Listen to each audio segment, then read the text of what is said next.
नमस्कार दोस्तों, राधे राधे। तो आज अपन स्टार्ट करेंगे प्लेस ऑफ सप्लाई चैप्टर का रिवीजन। तो इससे पहले कि अपन प्लेस ऑफ सप्लाई डिटरमाइन करें, हम सबसे पहले जानेंगे कि प्लेस ऑफ सप्लाई रिक्वायर्ड क्यों है। उसके लिए हम पढ़ेंगे कि यार इंटरस्टेट और इंट्रास्टेट क्या होता है। जब मैंने चैप्टर 1 का रिवीजन करवाया था तो उसके अंदर मैंने बोला था कि इंट्रास्टेट क्या होता है, इंटरस्टेट क्या होता है। इंट्रास्टेट की बात की थी, मैंने बोला था कि सेम स्टेट में है तो इंट्रास्टेट हो जाता है और अलग अलग स्टेट में तो इंटरस्टेट हो जाता है। तब मैंने बोला था कि यार अभी मैं आपको ऊपर ऊपर से बता रहा हूं, पर डिटेल में आपको बताऊंगा मैं आईजीएसटी चैप्टर या प्लेस ऑफ सप्लाई चैप्टर। अब इस चैप्टर को प्लेस ऑफ सप्लाई और आईजीएसटी भी बोलते हैं। तो सबसे पहले मैं आपको बताता हूं इंट्रास्टेट और इंटरस्टेट क्या होता है।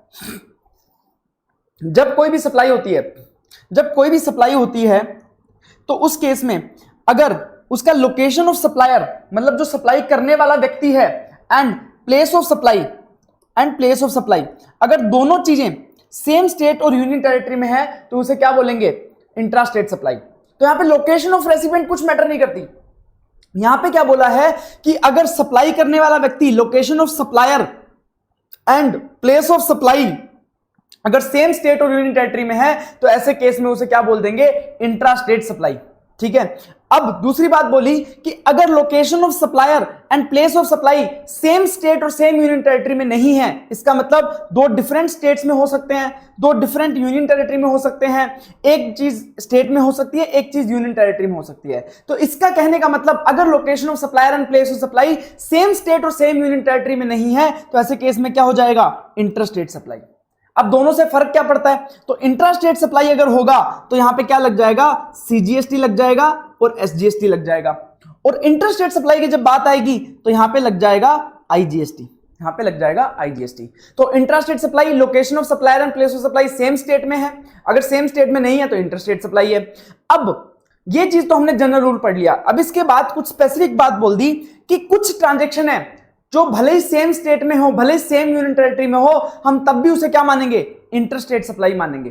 तो कुछ ऐसी ट्रांजैक्शन है जिनको हमेशा इंटरस्टेट सप्लाई माना जाएगा, ऊपर वाला रूल एप्लीकेबल नहीं होगा। ऐसी कौन सी ट्रांजैक्शन है, तो बोल दिया गया कि अगर आप कोई इंपोर्ट कर रहे हो, एक्सपोर्ट कर रहे हो, अगर आप कोई इंपोर्ट कर रहे हो, गुड्स को इंडिया में लेके आ रहे हो, इंपोर्ट ऑफ सर्विस कर रहे हो, एक्सपोर्ट कर रहे हो, एक्सपोर्ट ऑफ सर्विस कर रहे हो, तो ऐसे केस में उसे क्या बोला जाएगा, उसमें बोला जाएगा कि इंटरस्टेट सप्लाई होगी, इंटरस्टेट सप्लाई होगी और उसके ऊपर आईजीएसटी लगेगा। उसके बाद अगर कोई टूरिस्ट इंडिया में है, वो उसे आप सप्लाई कर रहे हो तो उसके ऊपर भी क्या लगेगा, आईजीएसटी लगेगा, इंटरस्टेट सप्लाई कहलाएगा। एक और बात बोल दी, उन्होंने बोल दिया कि अगर कोई सप्लाई एसईजेड यूनिट डेवलपर को की गई है या फिर एसईजेड यूनिट डेवलपर ने कोई सप्लाई की है तो ऐसे केस में भी उसे क्या बोलेंगे, इंटरस्टेट सप्लाई बोलेंगे और उसके ऊपर क्या लगेगा, आईजीएसटी। फॉर एग्जाम्पल ये पूरा का पूरा राजस्थान है, ये पूरा का पूरा क्या है, राजस्थान स्टेट है। ठीक है। अब यहां पे एसईजेड है, ये जयपुर एरिया है। ठीक है। जयपुर एरिया में क्या है, एसईजेड, और ये मान लो उदयपुर है, ये मान लो उदयपुर है, ये नॉन एसईजेड है, इसको एसईजेड एरिया नहीं बोलते। एसईजेड एरिया क्या होता है, स्पेशल इकोनॉमिक जोन, जिनको प्रमोट करने के लिए एक स्पेसिफिक एरिया को एसईजेड डिसाइड कर दिया जाता है कि भैया ये एसईजेड एरिया है। अब उसके अंदर अगर कोई यूनिट काम कर रही है या फिर उस एसईजेड एरिया को डेवलप किया है, अगर उसने कोई सप्लाई की या फिर उसको किसी ने सप्लाई की तो वो हमेशा क्या होगा, इंटरस्टेट सप्लाई। मान लो यहां पे जयपुर एसईजेड के अंदर कोई एबी प्राइवेट लिमिटेड करके एक फर्म थी जिसने खोल रखा है फर्म। अब इसने सर्विसेज दी यहां पे उदयपुर में, तो भले ये दोनों कहां पे है, राजस्थान में है, बट फिर भी क्या हो जाएगा, इंटरस्टेट सप्लाई हो जाएगा। तो एसईजेड एरिया ने अगर एसईजेड एरिया के अंदर भी अगर सप्लाई दी है ना तो भी वो क्या हो जाएगा, इंटरस्टेट सप्लाई होगा, उसमें कोई फर्क नहीं पड़ेगा। तो एसईजेड एरिया में अगर एसईजेड यूनिट और एसईजेड डेवलपर अगर कोई सप्लाई करते हैं या फिर अगर कोई वो सप्लाई लेते हैं, दोनों ही क्या होगी, इंटरस्टेट सप्लाई होगी, उसमें कोई भी रूल एप्लीकेबल नहीं होगा।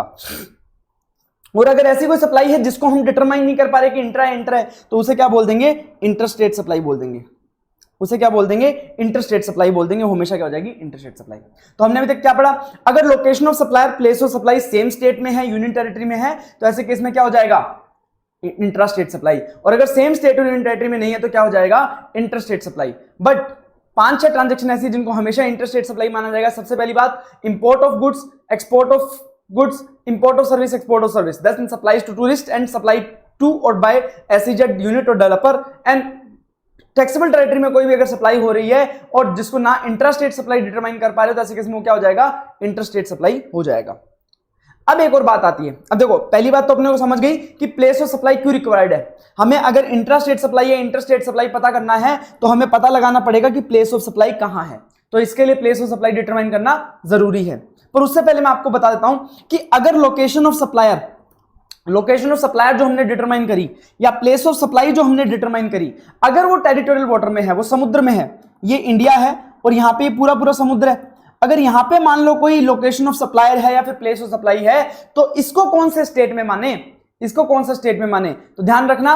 अब इंडिया में तो हमने स्टेट बना रखे हैं, पर समुद्र में थोड़ी स्टेट बना रखे हैं। तो यहां से बोला गया कि यहां पे जहां पे आपको लोकेशन ऑफ सप्लायर या प्लेस ऑफ सप्लाई लग रहा है समुद्र में, वहां से आप एरिया देखोगे कि कितना दूर है, उसका जो नियरेस्ट कोस्टल स्टेट है उसको क्या मान लिया जाएगा, प्लेस ऑफ सप्लाई मान लिया जाएगा।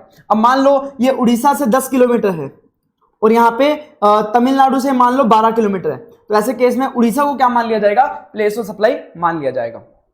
तो अगर location of supplier and place of supply अगर किसी टेरिटोरियल वाटर में है, समुद्र में है, तो उसके बिल्कुल पास वाला जो कोस्टल स्टेट है, यूनियन टेरिटरी, उसे क्या मान लिया जाएगा, प्लेस ऑफ सप्लाई मान लिया जाएगा। चलिए, तो अब प्लेस ऑफ सप्लाई डिटरमाइन करना है। क्यों करना है, क्योंकि आईजीएसटी और सीजीएसटी एसजीएसटी कैसे लगेगा वो पता लगेगा। दूसरी बात, प्लेस ऑफ सप्लाई क्या दर्शाता है, प्लेस ऑफ सप्लाई दिखाता है कि आपका उन गुड्स एंड सर्विसेज का कंजम्पशन कहां पे हो रहा है। जैसा हमने चैप्टर 1 में पढ़ा था कि अरे कंजम्पशन बेस्ड टैक्स है, उस स्टेट को रेवेन्यू जाएगा जहां पे कंजम्पशन हो रहा है गुड्स एंड सर्विसेज का। तो ऐसे केस में रेवेन्यू डिवाइड करने के लिए स्टेट गवर्नमेंट्स में भी प्लेस ऑफ सप्लाई क्या आएगा, काम में आएगा। तो इसलिए प्लेस ऑफ सप्लाई की इंपॉर्टेंस हो जाती है। अब प्लेस ऑफ सप्लाई क्या है वो हम बात करेंगे। अब प्लेस ऑफ सप्लाई चैप्टर को 2 हिस्सों में बांटा गया है। पहले place of supply in case of goods, place of supply in case of services. पहले बात करते हैं place of supply in case of goods की। तो गुड्स के केस में देखें तो अगर गुड्स इंपोर्ट या एक्सपोर्ट हुआ है, गुड्स अगर इंपोर्ट या एक्सपोर्ट हुए हैं तो यहां पे क्या लग जाएगा, सेक्शन 11 लग जाएगा। और अगर अदर देन इंपोर्ट और एक्सपोर्ट है तो वहां पे क्या लग जाएगा, सेक्शन 10 लग जाएगा। तो इंपोर्ट और एक्सपोर्ट वाले केस में बात कर लेते हैं कि अगर गुड्स इंपोर्ट हुए हैं, गुड्स अगर इंपोर्ट हुए हैं तो सेक्शन 11 का हम रेफरेंस लेंगे, और गुड्स अगर इंपोर्ट हुए हैं तो लोकेशन ऑफ द इंपोर्टर क्या हो जाएगा, प्लेस ऑफ सप्लाई हो जाएगा। अब गुड्स आपके कौन से पोर्ट पे आ रहे हैं उससे कोई फर्क नहीं पड़ता, अगर गुड्स इंपोर्ट हो रहे हैं तो ऐसे केस में लोकेशन ऑफ द इंपोर्टर क्या हो जाएगा, प्लेस ऑफ सप्लाई हो जाएगा। चलो, इंपोर्ट एक्सपोर्ट पढ़ने से पहले मैं आपको इंपोर्ट ऑफ गुड्स और एक्सपोर्ट ऑफ गुड्स का मतलब बता देता हूं। इंपोर्ट ऑफ गुड्स का मतलब क्या होता है, आउटसाइड इंडिया से आप गुड्स को कहां पे ला रहे हो, इंडिया में लेके आ रहे हो। आउट ऑफ इंडिया से गुड्स को उठा के आप कहां ला रहे हो, इंडिया में ला रहे हो, उसे बोलते हैं इंपोर्ट ऑफ गुड्स। और जब इंडिया से उठा के गुड्स आउट ऑफ इंडिया लेके जा रहे हो तो उसे क्या बोलते हैं, एक्सपोर्ट ऑफ गुड्स। ये क्लियर है, ठीक है। अब इंपोर्ट ऑफ गुड्स में अगर मैंने बाहर से कोई माल मंगवाया, मान लो ऑस्ट्रेलिया से मेरा माल आ रहा है और मैं कहां रजिस्टर्ड हूं, दिल्ली में, ठीक है। अब मेरा माल जो आएगा वो वहां पे कहां पे आएगा, मुंबई में आएगा, मुंबई के पोर्ट पे आएगा, तो वहां से मैं दिल्ली लेके आऊंगा, ठीक है। अब देखो, माल भले ही मुंबई पोर्ट पे आया है इंपोर्ट होके, बट उससे फर्क नहीं पड़ता। जो प्लेस ऑफ सप्लाई होगा, अगर गुड्स इंपोर्ट हुआ है, इंडिया से बाहर से गुड्स आया है, तो ऐसे केस में लोकेशन ऑफ इंपोर्टर क्या है, दिल्ली। तो दिल्ली क्या हो जाएगा, प्लेस ऑफ सप्लाई हो जाएगा। लोकेशन ऑफ इंपोर्टर कहां पे आया कोई फर्क नहीं पड़ता। गुड्स एक्सपोर्टर, अगर गुड्स को एक्सपोर्ट किया है, इंडिया से बाहर लेके गए हो, तो जो लोकेशन आउटसाइड इंडिया है वही क्या हो जाएगा, प्लेस ऑफ सप्लाई हो जाएगा। मान लो मैंने गुड्स भेजे मुंबई से भेजे ऑस्ट्रेलिया, तो ऑस्ट्रेलिया क्या हो जाएगा, प्लेस ऑफ सप्लाई हो जाएगा, क्योंकि गुड्स एक्सपोर्ट हुए। एक्सपोर्ट के केस में लोकेशन ऑफ द एक्सपोर्टर क्या हो जाता है, प्लेस ऑफ सप्लाई हो जाता है। लोकेशन आउटसाइड इंडिया क्या हो जाता है, प्लेस ऑफ सप्लाई हो जाता है। तो ये सेक्शन 11 बताता है कि इंपोर्ट हुआ तो लोकेशन ऑफ इंपोर्टर, और एक्सपोर्ट हुआ तो लोकेशन आउटसाइड इंडिया का हो जाएगा, प्लेस ऑफ सप्लाई हो जाएगा। अब बात करते हैं सेक्शन 10 की। अगर इंपोर्ट और एक्सपोर्ट नहीं है तो ऐसे केस में अगर सप्लाई ऑफ गुड्स हो रहा है तो ऐसे केस में प्लेस ऑफ सप्लाई क्या होगा, ये बताएगा सेक्शन नंबर 10। ये बताएगा आपको सेक्शन नंबर 10। तो चलिए सेक्शन नंबर 10 की बात करते हैं। यहां पे बहुत सारे सिनेरियो दिए हुए हैं। जैसे अगर कोई गुड्स की जो सप्लाई हो रही है, गुड्स को मैं सप्लाई कर रहा हूं, सेल कर रहा हूं, ट्रांसफर डिस्पोज जो भी कर रहा हूं, अगर उसमें मूवमेंट इन्वॉल्व है, अगर उस गुड्स को उठा के एक जगह से दूसरी जगह पे लेके जाया जाएगा, तो ऐसे केस में जहां पे वो मूवमेंट टर्मिनेट होगा, जहां पे वो मूवमेंट एंड होगा, वहां पे क्या हो जाएगा, प्लेस ऑफ सप्लाई हो जाएगा। अब ये मूवमेंट भले सप्लायर करे भले रेसिपिएंट करे, उससे कोई फर्क नहीं पड़ता। अगर गुड्स का मूवमेंट हो रहा है तो वहां पे क्या हो जाएगा, जहां पे टर्मिनेट हो रहा है, एंड हो रहा है, वो क्या हो जाएगा, प्लेस ऑफ सप्लाई। जैसे अगर मैंने राजस्थान में गुड्स बेचा, पंजाब गया, ठीक है, तो पंजाब गया तो पंजाब में क्या हो जाएगा, प्लेस ऑफ सप्लाई हो जाएगा। मैंने राजस्थान से गुड्स भेजा, एक तो सप्लायर वहां पे ट्रांसपोर्ट करके देख रहा है, पंजाब में पहुंचा के देगा, तो ऐसे केस में पंजाब में जहां पे वो मूवमेंट टर्मिनेट होगा वहां पे क्या हो जाएगा, प्लेस ऑफ सप्लाई। अब मैंने राजस्थान में गुड्स बेचा, जो मेरे पास खरीदार आया था वो खुद ही लेके जाएगा पंजाब, बट उसने सप्लायर को बता दिया कि भैया मैं पंजाब में मेरी बिलिंग करना, मैं पंजाब का बंदा हूं, तो ऐसे केस में पंजाब क्या हो जाएगा, प्लेस ऑफ सप्लाई। अब भले सप्लायर बिलिंग करे, रेसिपिएंट लेके जाए आपका गुड्स, उससे कोई फर्क नहीं पड़ता। अगर गुड्स मूव हो रहा है, एक जगह से उठा के दूसरी जगह पे लेके जाया जा रहा है, तो जहां पे उसका मूवमेंट एंड होगा, जहां पे उसको रख दिया जाएगा, वो क्या हो जाएगा, प्लेस ऑफ सप्लाई हो जाएगा। अगर कोई ऐसी सप्लाई है जहां पे कोई भी मूवमेंट इन्वॉल्व नहीं है, जहां पे गुड्स को हिलाया नहीं जा रहा, बिना हिलाए क्या कर दिया, सप्लाई कर दिया। जैसे मेरा एक गोदाम था, गोदाम में मेरा 100 टन माल पड़ा था, 100 टन क्या पड़ा था, गुड़ पड़ा था 100 टन।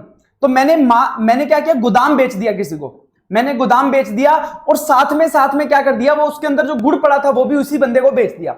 अब मैंने गुड़ को हिलाया तक नहीं, जो अंदर 100 टन गुड़ पड़ा था मैंने उसको हिलाया तक नहीं, बट फिर भी मैंने उस गुड़ का सेल कर दिया किसी दूसरे बंदे को। इसका मतलब वहां पे गुड्स का मूवमेंट नहीं हो रहा है। अगर गुड्स का मूवमेंट नहीं हो रहा है तो जहां पे उस गुड्स को अवेलेबल कराया गया है, तो वो गोदाम जहां पे उस गुड्स को अवेलेबल कराया गया है, जहां पे उसका पोजीशन दे दिया गया, डिलीवरी दे दिया गया, वो क्या हो जाएगा, प्लेस ऑफ सप्लाई हो जाएगा। तो जहां पे गुड्स का मूवमेंट नहीं हो रहा है, तो ऐसे केस में जहां पे उस गुड्स को अवेलेबल करा दिया गया या फिर प्लेस ऑफ डिलीवरी क्या हो जाएगा, प्लेस ऑफ सप्लाई हो जाएगा।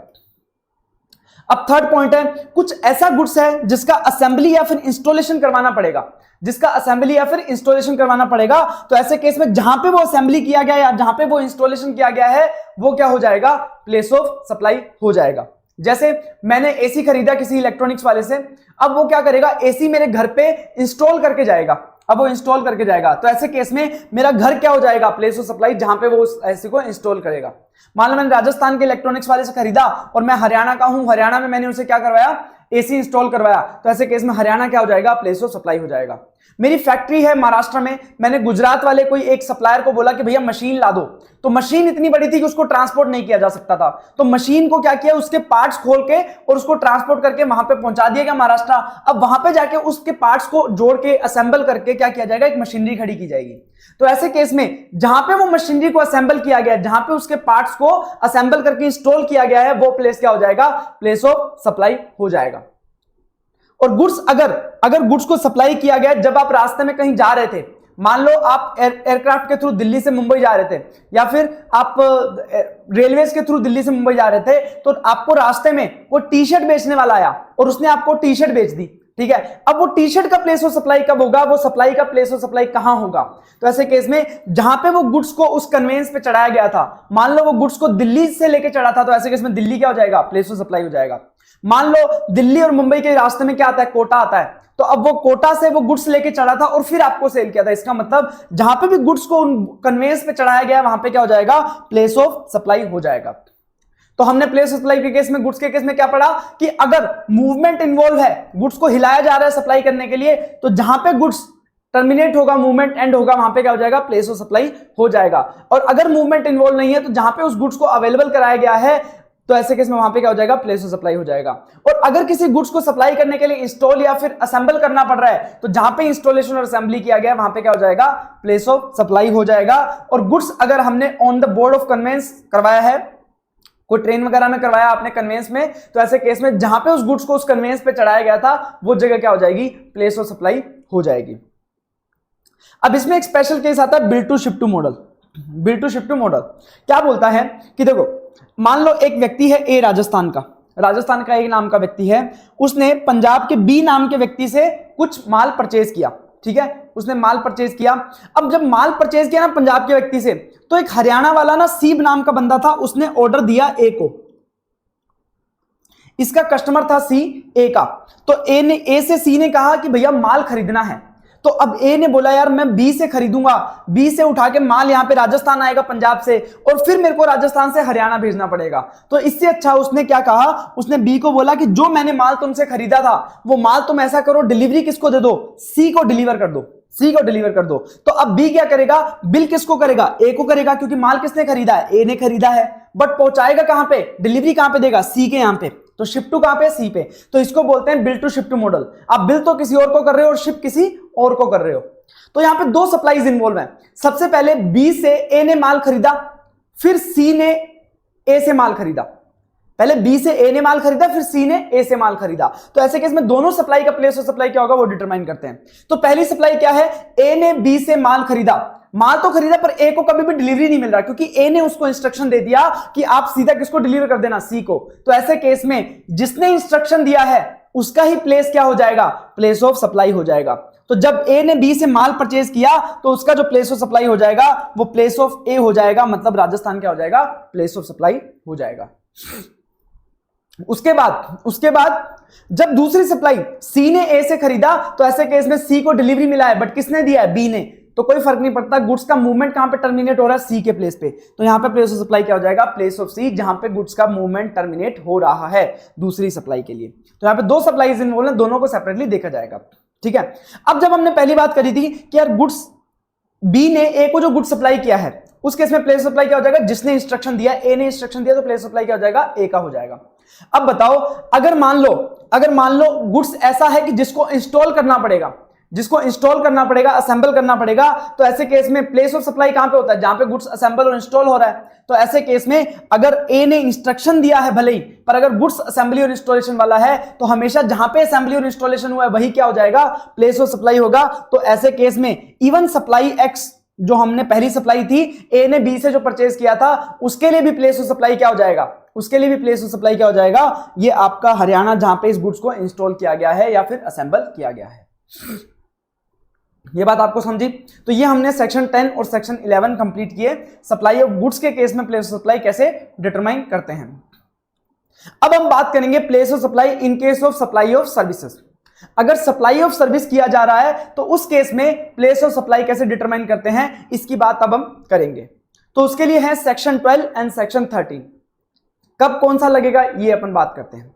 तो सबसे पहले देखना क्या है आपको, जब भी आपके पास आएगा कि सप्लाई ऑफ सर्विस का प्लेस ऑफ सप्लाई डिटरमाइन करना है, तो ऐसे केस में सबसे पहले आप देखेंगे कि लोकेशन ऑफ सप्लायर क्या है,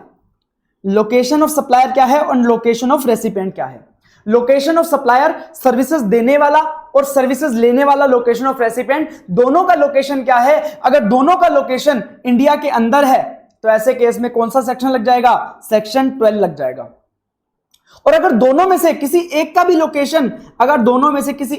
लोकेशन अगर आउटसाइड इंडिया है तो ऐसे केस में क्या लगेगा, सेक्शन 13 लगेगा।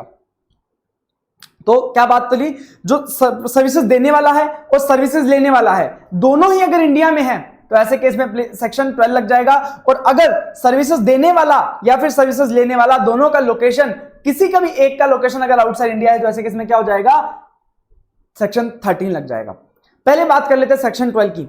सेक्शन 12 बोलता है कि हमने कुछ स्पेसिफिक सर्विसेज दी गई हैं, कुछ स्पेसिफिक सर्विसेज हैं जिसके लिए प्लेस ऑफ सप्लाई हमने आगे जाके डिस्कस किया है कि भाई अगर ये सर्विसेज होगी तो उसके लिए प्लेस ऑफ सप्लाई क्या होगा, ये सारा हमने डिस्कस किया है। बट अगर कोई भी सर्विसेज उन स्पेशल सर्विसेज में फॉल नहीं करती, अगर कोई भी सर्विसेज उन स्पेसिफिक सर्विसेज में फॉल नहीं करती तो उसके ऊपर जनरल रूल लगेगा। और जनरल रूल क्या बोलता है, प्लेस ऑफ सप्लाई कहां होगा, तो सेक्शन 12 का जनरल रूल बोलता है कि प्लेस ऑफ सप्लाई, अगर आपने सप्लाई किया है रजिस्टर्ड पर्सन को, दैट मींस आपका रेसिपिएंट अगर रजिस्टर्ड पर्सन है तो ऐसे केस में लोकेशन ऑफ रेसिपिएंट क्या हो जाएगा, प्लेस ऑफ सप्लाई हो जाएगा। तो अगर आपने जो सप्लाई किया है वो अगर आपने रजिस्टर्ड पर्सन को किया है तो ऐसे केस में लोकेशन ऑफ रेसिपिएंट क्या हो जाएगा, प्लेस ऑफ सप्लाई हो जाएगा। और अगर इवन आपने अनरजिस्टर्ड पर्सन को भी किया है तो भी लोकेशन ऑफ रेसिपिएंट क्या होगा, प्लेस ऑफ सप्लाई होगा। तो सर दोनों में फर्क है, बट अनरजिस्टर्ड पर्सन के केस में अगर आपके पास लोकेशन ऑफ रेसिपिएंट अवेलेबल नहीं है तो ऐसे केस में लोकेशन ऑफ सप्लायर क्या मान लिया जाएगा, प्लेस ऑफ सप्लाई मान लिया जाएगा। तो अगर सेक्शन 12 लग रहा है मतलब location of supplier and location of recipient same India में है तो ऐसे केस में सेक्शन 12 लगेगा। और उसके अकॉर्डिंग बोल दिया गया कि अगर रजिस्टर्ड पर्सन को कोई सप्लाई की गई है तो ऐसे केस में क्या लग जाएगा, जो लोकेशन ऑफ रेसिपिएंट क्या हो जाएगा, प्लेस ऑफ सप्लाई हो जाएगा। और अगर अनरजिस्टर्ड को किया तो भी प्लेस ऑफ रेसिपिएंट क्या हो जाएगा, प्लेस ऑफ सप्लाई हो जाएगा। बट अगर वो एड्रेस अवेलेबल नहीं है तो ऐसे केस में लोकेशन ऑफ सप्लायर क्या हो जाएगा, प्लेस ऑफ सप्लाई हो जाएगा। ये तभी लगेगा जब कोई सर्विसेज किसी स्पेशल सर्विसेज में फॉल नहीं करती, जो कि हम आगे जाके डिस्कस करने वाले हैं। ठीक है, ये जो अपन आगे जाके डिस्कस करने वाले हैं।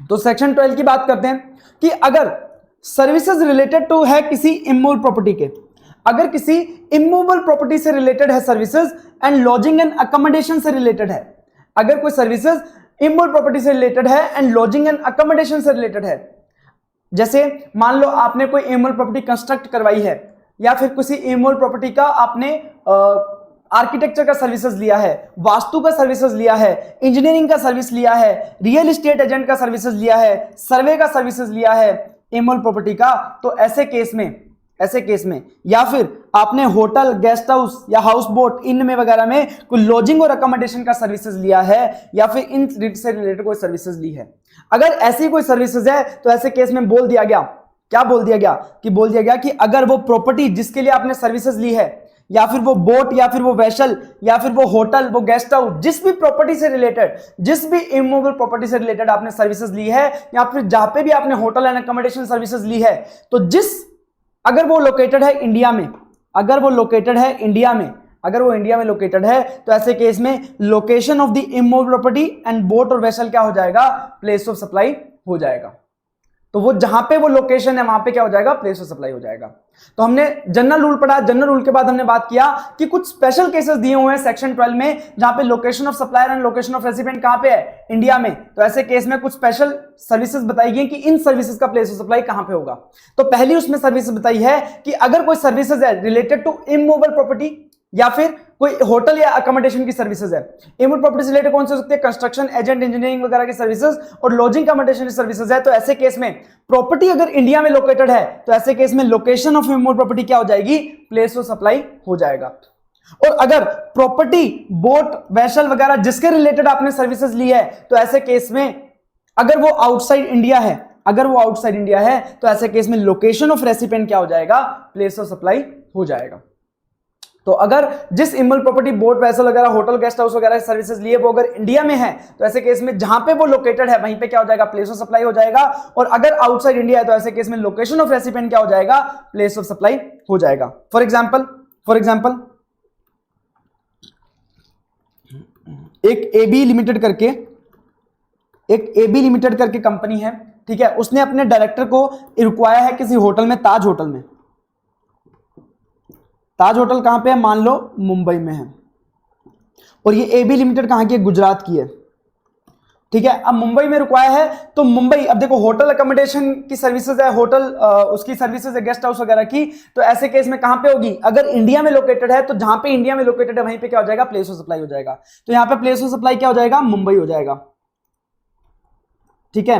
अब बताओ, जो ताज होटल है उसका लोकेशन ऑफ सप्लायर कौन है, ताज होटल, तो लोकेशन ऑफ सप्लायर भी क्या है, मुंबई, और प्लेस ऑफ सप्लाई भी क्या है, मुंबई। इसका मतलब क्या हो गया, इंट्रा स्टेट सप्लाई, और इंट्रा स्टेट सप्लाई हो गया तो यहां पे क्या लग जाएगा, सीजीएसटी लग जाएगा और एसजीएसटी लग जाएगा, और एसजीएसटी भी कौन सा, महाराष्ट्र वाला।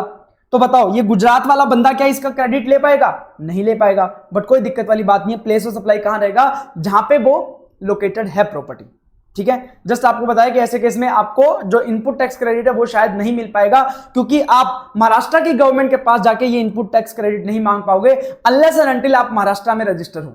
अगर महाराष्ट्र में रजिस्टर होता तो शायद आपको आईटीसी मिल जाता, बट अगर आप रजिस्टर नहीं हो तो नहीं मिलेगा, ठीक है। ऐसे ही मान लो मैंने कोई प्रॉपर्टी कंस्ट्रक्ट करवा रहा हूं, मुंबई में, तो ऐसे केस में प्लेस ऑफ सप्लाई भी कहां हो जाएगा, मुंबई में हो जाएगा। अगर मान लो मेरी प्रॉपर्टी होती दुबई में, और उसके लिए मैं कोई कंस्ट्रक्शन सर्विसेज ले रहा हूं, उसके लिए मैं कोई आर्किटेक्ट की सर्विसेज ले रहा हूं जो कि इंडिया का ही है, तो लोकेशन ऑफ सप्लायर भी इंडिया, प्लेस ऑफ जो अपना लोकेशन ऑफ रेसिपिएंट भी इंडिया, क्या लगेगा, सेक्शन 12। और अगर प्रॉपर्टी आउटसाइड इंडिया है, तो ऐसे केस में लोकेशन ऑफ रेसिपिएंट क्या हो जाएगा, प्लेस ऑफ सप्लाई। तो लोकेशन ऑफ रेसिपिएंट जो इंडिया वाला बंदा है उसका प्लेस क्या हो जाएगा, प्लेस ऑफ सप्लाई हो जाएगा इन सच केस। अच्छा, उसके बाद एक और चीज आती है कि अगर मान लो वो जो प्रॉपर्टी जिसकी हम बात कर रहे हैं, हमने बोला कि जहां पे वो प्रॉपर्टी लोकेटेड है वहां पे क्या हो जाएगा, प्लेस ऑफ सप्लाई हो जाएगा। अगर मान लो वो प्रॉपर्टी एक से ज्यादा स्टेट के अंदर है, तो ऐसे केस में किस स्टेट में माने कि वो प्रॉपर्टी है, तो उसके लिए मैं आपको एग्जांपल देता हूं कैसे आपको पता लगाना है। तो इसमें दो चीजें हो सकती हैं, एक ही प्रॉपर्टी दो स्टेट में है, ठीक है, और हो सकता है कि दो अलग अलग प्रॉपर्टी दो अलग अलग स्टेट्स में हो, ठीक है। फॉर एग्जांपल मान लो ये राजस्थान है, ये पंजाब है, ठीक है। अब यहां पे मान लो एक होटल है जो आधा राजस्थान में आधा पंजाब में है। अब मान लो राजस्थान में उस होटल का स्क्वायर फीट है 400 स्क्वायर फीट, ठीक है, और पंजाब में उसका स्क्वायर फीट है 800 स्क्वायर फीट, ठीक है, अब ये होटल है। अब अगर आप इस होटल में जाके रुकते हो तो आपको क्या पता राजस्थान में है पंजाब में है, तो ऐसे केस में उन्होंने बोला कि देखो अगर एक ही प्रॉपर्टी दो या दो से ज्यादा स्टेट में है तो ऐसे केस में प्लेस ऑफ सप्लाई कैसे डिटरमाइन करेंगे, बेस्ड ऑन एरिया।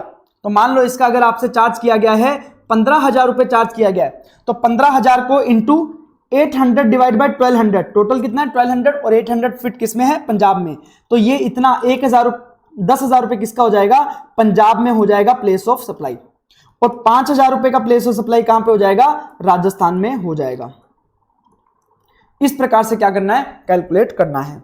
और अगर मान लो दो अलग अलग प्रॉपर्टी हैं, अब देखो हो क्या रहा है, एक होटल नहीं है, अब आप क्या विजिट पे आए हुए हो, अगर कोई विजिट पे आया हुआ है मान लो राजस्थान और पंजाब की, अब एक तो होटल है जयपुर में, ठीक है, जहां पे आप रुके 2 दिन 2 नाइट्स रुके, और उसके बाद एक होटल है अमृतसर में, और आप यहां पे अमृतसर में रुके मान लो 6 दिन, ठीक है। और इस प्रकार से था कि आपका एक ही होटल था, ये कौन सा था, ये फ्रेंचाइजी थी मान लो ताज होटल्स की, ताज का ही होटल जयपुर में था, ताज का ही होटल अमृतसर में था, तो आप जयपुर में रुके 2 नाइट और अमृतसर में रुके आप 6 नाइट, ठीक है। तो ऐसे केस में अगर आपसे मान लो टोटल कितना पैसा चार्ज किया गया, मान लो आपसे चार्ज किया गया 20,000 रुपए, तो 20,000 रुपए के केस में, ऐसे केस में 2/8 क्या हो जाएगा, राजस्थान में हो जाएगा। इसका मतलब 5,000 कहां के लिए हो जाएगा, राजस्थान के लिए प्लेस ऑफ सप्लाई हो जाएगा, और 15,000 6/8 क्या हो जाएगा, पंजाब में आपका क्या हो जाएगा, प्लेस सप्लाई हो जाएगा। इसका कहने का मतलब अगर दो प्रॉपर्टी अलग अलग स्टेट्स में है तो ऐसे केस में प्लेस ऑफ सप्लाई डिटरमाइन करने के लिए आपको नंबर ऑफ नाइट्स के बेसिस पे क्या कर पाओगे, इसको बाइफिकेट कर पाओगे। तो देखो अगर लॉजिंग एंड अकोमोडेशन की सर्विसेज लिया आपने और सिंगल प्रॉपर्टी लोकेटेड है इन 2 और मोर स्टेट्स, एक ही होटल है जो पूरे दोनों में लोकेटेड है, तो ऐसे केस में based on area in each state क्या हो जाएगा, आपका जो कंसीडरेशन है वो डिवाइड हो जाएगा और based on place of supply calculate हो जाएगी। और अगर डिफरेंट प्रॉपर्टी लोकेटेड है इन मोर देन 2 और स्टेट्स, तो ऐसे केस में based on number of nights आपने कितना स्पेंड किया है हर जगह पे, उसके बेसिस पे आप क्या कर सकते हो, proportionately place of supply determine कर सकते हो हर स्टेट और यूनियन टेरिटरी में। अब मान लो अगर आपने कोई बोट थी, हाउस बोट क्या होती है कि आपने एक बोट रेंट पे ले ली और उसमें आप रुक सकते हो, उसके अंदर एक रूम है, आप उसमें रुक सकते हो, मान लो टाइम स्पेंड कर रहे हो, वो बोट चलती रहेगी और आप वहां पे टाइम स्पेंड कर सकते हो। तो मान लो उस बोट पे आपने 20 घंटे व्यतीत किए और 20 घंटे में से बोट क्या थी, गोवा से केरला जाएगी, तो इसमें से जो बोट होकर जा रही है ना वो काफी स्टेट्स के थ्रू होकर जा रही है, तो उस बोट ने कितना टाइम किस किस स्टेट में स्पेंड किया, उसके बेसिस पे आप क्या करोगे, हर स्टेट में क्या कर दोगे, डिवाइड कर दोगे उसका पैसा, ठीक है। तो इस प्रकार से आपका क्या होगा, services related to immovable property and lodging accommodation का प्लेस ऑफ सप्लाई डिटरमाइन होगा। उसके बाद बात करते हैं रेस्टोरेंट एंड कैटरिंग सर्विसेज की, पर्सनल ग्रूमिंग की, फिटनेस की, ब्यूटी की, हेल्थ सर्विसेज की, including cosmetic and plastic surgery. तो ये सारी सर्विसेज कौन सी है, पर्सनलाइज सर्विसेज हैं। आपको रेस्टोरेंट की सर्विसेज अगर आपने ली है, कैटरिंग की ली है, पर्सनल ग्रूमिंग की सर्विसेज ली है, फिटनेस की, ब्यूटी की, हेल्थ सर्विसेज की, तो ऐसे केस में जहां पे ये सर्विसेज परफॉर्म की गई है वहां पे क्या हो जाएगा, प्लेस ऑफ सप्लाई हो जाएगा। तो मतलब जहां पे सर्विसेज परफॉर्म की जाएंगी वहीं पे क्या हो जाएगा, प्लेस ऑफ सप्लाई हो जाएगा। अगर आपने जाके दिल्ली में जाके रेस्टोरेंट की सर्विसेज ली तो दिल्ली आपका क्या हो जाएगा, place of supply. Training and appraisal services, अगर कोई ट्रेनिंग एंड अप्रेजल की सर्विसेज दे रहा है, कोई ट्रेन कर रहा है, तो ऐसे केस में अगर रेसिपिएंट रजिस्टर्ड है तो जहां पे वो लोकेशन ऑफ रेसिपिएंट है वो क्या हो जाएगा, प्लेस ऑफ सप्लाई हो जाएगा। और अगर रेसिपिएंट रजिस्टर्ड नहीं है तो जहां पे वो सर्विसेज परफॉर्म की गई है, जहां पे वो ट्रेनिंग दी गई है, वहां पे क्या हो जाएगा, प्लेस ऑफ सप्लाई हो जाएगा। मान लीजिए AB प्राइवेट लिमिटेड करके एक कंपनी है, उसने अपने एम्प्लॉइज को ट्रेनिंग दिलवाई, अब AB प्राइवेट लिमिटेड है जयपुर में, और एम्प्लॉइज को ट्रेनिंग के लिए भेजा गया मान लो मुंबई, और मुंबई की कोई कंपनी इनको ट्रेनिंग देने वाली थी। तो ऐसे केस में अगर AB प्राइवेट लिमिटेड रजिस्टर है कहां पे, जयपुर में, तो प्लेस ऑफ सप्लाई क्या होगा, जयपुर। अगर मान लो AB प्राइवेट लिमिटेड रजिस्टर नहीं होता तो ऐसे केस में जो एम्प्लॉइज को ट्रेनिंग दी गई है वो कहां पे दी गई है, मुंबई, तो प्लेस ऑफ सप्लाई क्या हो जाएगा, मुंबई, जहां पे सर्विसेज परफॉर्म की गई है। तो अगर रेसिपिएंट रजिस्टर्ड है तो लोकेशन ऑफ रेसिपिएंट, और रजिस्टर्ड नहीं है तो ऐसे केस में जहां पे वो सर्विसेज परफॉर्म की गई है। अगर कोई इवेंट या फिर पार्क या फिर अदर प्लेसेस में आप एंट्री लेना चाहते हो, अगर किसी इवेंट, पार्क या फिर कोई अदर प्लेस पे एंट्री लेना चाहते हो, एडमिशन लेना चाहते हो, तो ऐसे केस में लोकेशन ऑफ दैट प्लेस और इवेंट क्या हो जाएगा, प्लेस ऑफ सप्लाई हो जाएगा। कोई कॉन्सर्ट वगैरह है, कोई अरिजीत सिंह का कॉन्सर्ट है, कोई म्यूजिकल परफॉर्मेंस वगैरह है, या फिर किसी प्रकार का कोई इवेंट रखा गया है, जू वगैरह है, तो वहां पे जब आप एंट्री लोगे उसके लिए अगर आप टिकट दे रहे हो तो उसके ऊपर जब GST लगेगा तो उसका प्लेस ऑफ सप्लाई क्या हो जाएगा, जहां पे वो इवेंट रखा गया है, जहां पे वो प्लेस है।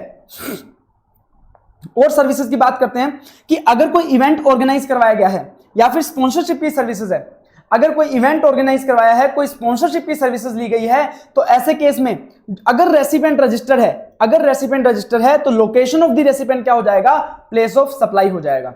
तब कुछ नहीं देखना, फिर चाहे इवेंट इंडिया में हो, आउट ऑफ इंडिया हो, कोई फर्क नहीं पड़ता। अगर रेसिपिएंट रजिस्टर्ड है तो प्लेस ऑफ सप्लाई क्या हो जाएगा, रेसिपिएंट का लोकेशन हो जाएगा।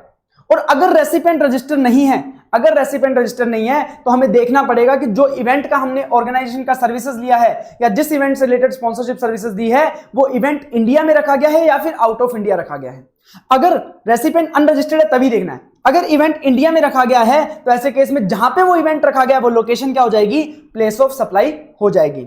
और अगर इवेंट रखा गया है आउटसाइड इंडिया तो ऐसे केस में रेसिपिएंट की लोकेशन क्या हो जाएगी, प्लेस ऑफ सप्लाई हो जाएगी, भले ही वो अनरजिस्टर्ड हो। ठीक है, देखते हैं। जैसे मिस्टर राम एंड एसोसिएट है,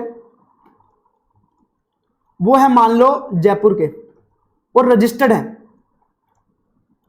रजिस्टर्ड है। उन्होंने अपना एक प्रोडक्ट लॉन्च किया है, नया प्रोडक्ट लॉन्च किया और प्रोडक्ट के लॉन्च की पार्टी रखी है, वो रखी है उन्होंने, एक तो रखी है मुंबई में और एक रखी है दुबई में।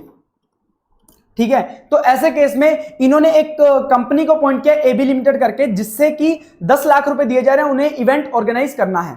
तो ऐसे केस में देखो, जो इवेंट ऑर्गेनाइज किया गया है मुंबई में या दुबई में, अगर ये रजिस्टर्ड है, अगर रेसिपिएंट रजिस्टर है, जो इवेंट मैनेजमेंट की सर्विसेज दी गई है उसका रेसिपिएंट अगर रजिस्टर है तो ऐसे केस में लोकेशन ऑफ रेसिपिएंट क्या होगा, प्लेस ऑफ सप्लाई होगा। तो अगर भले ही मुंबई में रखा हो, दुबई में रखा हो, अगर राम एंड एसोसिएट रजिस्टर है जयपुर में तो ऐसे केस में प्लेस ऑफ सप्लाई क्या हो जाएगा, जयपुर हो जाएगा। बट अगर मान लो ये रजिस्टर नहीं होते, मान लो ये रजिस्टर नहीं होते तो ऐसे केस में प्लेस ऑफ सप्लाई क्या होता, अगर रजिस्टर नहीं होते तो कोई इवेंट जो इंडिया में रखा गया है उसका प्लेस ऑफ सप्लाई क्या हो जाएगा, जहां पे वो इवेंट रखा गया है। तो मुंबई वाले इवेंट का प्लेस ऑफ सप्लाई क्या हो जाएगा, मुंबई ही हो जाएगा। और दुबई में अगर कोई इवेंट रखा गया जो कि आउट ऑफ इंडिया है तो ऐसे केस में प्लेस ऑफ सप्लाई क्या हो जाएगा, लोकेशन ऑफ द रेसिपिएंट जो कि जयपुर है, जयपुर क्या हो जाएगा, प्लेस ऑफ सप्लाई हो जाएगा दुबई वाले इवेंट के लिए। तो इस प्रकार से इवेंट ऑर्गेनाइजेशन और स्पॉन्सरशिप सर्विसेज का जो प्लेस ऑफ सप्लाई है वो डिटरमाइन होता है। इस पे बार बार क्वेश्चन आता है तो इसको थोड़ा ध्यान से देख लेना।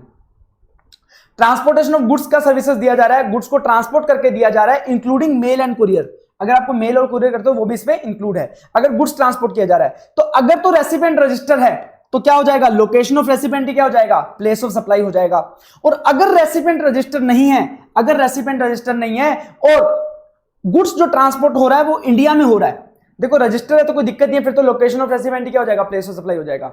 बट अगर रजिस्टर नहीं है तो ऐसे केस में अगर गुड्स ट्रांसपोर्ट हो रहे हैं इंडिया के अंदर तो ऐसे केस में जहां पे गुड्स को हैंडओवर किया गया था, जहां पे उस गुड्स को ट्रांसपोर्ट करने के लिए हैंडओवर किया गया था वो प्लेस क्या हो जाएगा, प्लेस ऑफ सप्लाई हो जाएगा।